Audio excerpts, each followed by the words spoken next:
I wish to remind you that you had promised at the time of taking loan அந்த S வந்து delete பண்ணிடுங்க.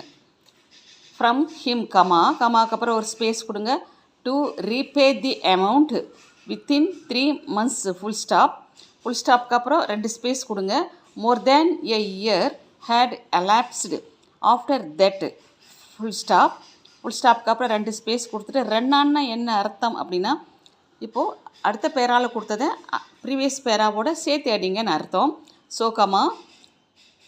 I would like to request you to repay the ஸ்லாஸுக்கு தீன்னு அர்த்தம் amount within இந்த close-up simple, இந்த சிம்பிளுக்கு பேர் with தனியாக இன் தனியாக அடிக்கக்கூடாது, சேர்த்து அடிங்க. 2 months from this date, failing which